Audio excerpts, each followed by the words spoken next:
Assalamualaikum.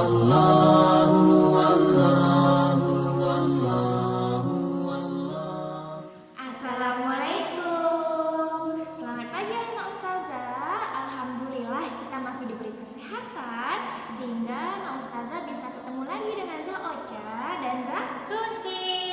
Dan sebelum mulai pembelajaran jangan lupa berdoa. Ya anak ustazah semuanya, kali ini ustazah berdoa menyapa anak ustazah dengan video pembelajaran akidah akhlak. Yuk kita simak penjelasannya. Koda dan kodar. Menurut bahasa, koda berarti ketetapan.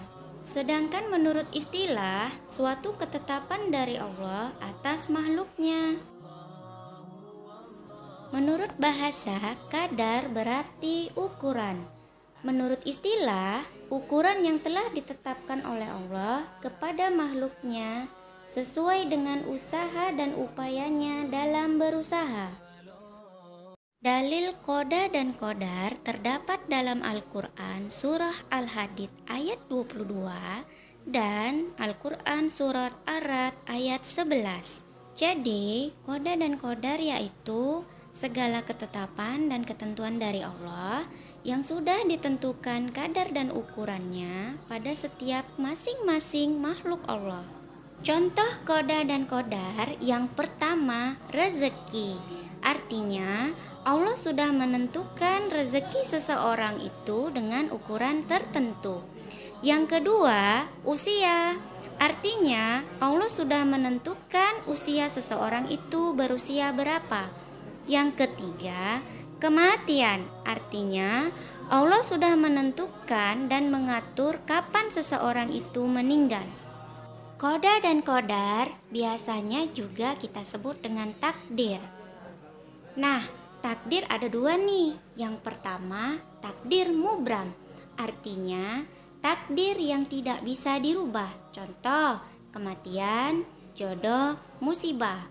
Yang kedua, takdir mu'alak. Artinya, takdir yang bisa dirubah. Contoh, orang yang sakit berobat menjadi sembuh. Yang kedua, orang yang miskin dengan bekerja keras menjadi kaya.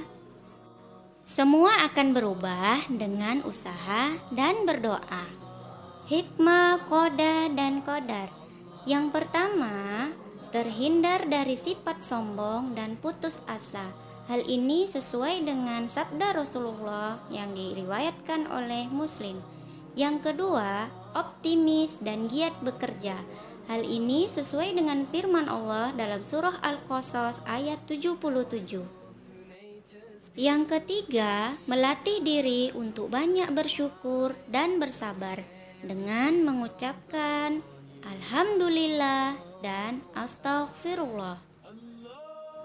Nah, ustazah ingin bertanya nih nak, apa ya yang anak ustazah lakukan jika anak ustazah melakukan kesalahan seperti bertengkar dengan teman, berkelahi dengan saudara, dan marah pada orang tua?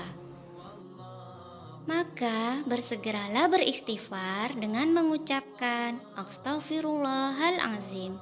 Kemudian memohon ampunan kepada Allah dan meminta maaf kepada orang yang kita sakiti. Sebagaimana firman Allah dalam surah Az-Zumar ayat 53 sampai 54 yang artinya, katakanlah, wahai hamba-hambaku yang melampaui batas terhadap diri mereka sendiri, janganlah kamu berputus asa dari rahmat Allah. Sesungguhnya Allah mengampuni dosa-dosa semuanya. Sungguh dialah yang maha pengampun, maha penyayang. Dan kembalilah kamu kepada Tuhanmu, berserah dirilah kepadanya sebelum datang azab kepadamu, kemudian kamu tidak dapat ditolong. Sebagai bahan evaluasi, coba kerjakan latihan berikut. Pertama, tandai dan beri keterangan alasan kegiatan atau peristiwa berikut sesuai jenis takdirnya.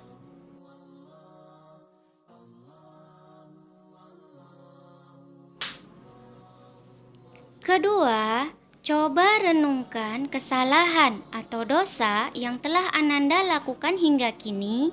Kemudian, peragakan cara meminta maaf kepada salah satu anggota keluarga di rumah. kepada anak ustazah yang sudah menyimak videonya dengan baik.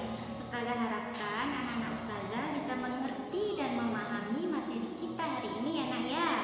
Tetap semangat, jaga kesehatan, jangan lupa belajar, dan sampai jumpa di video berikutnya.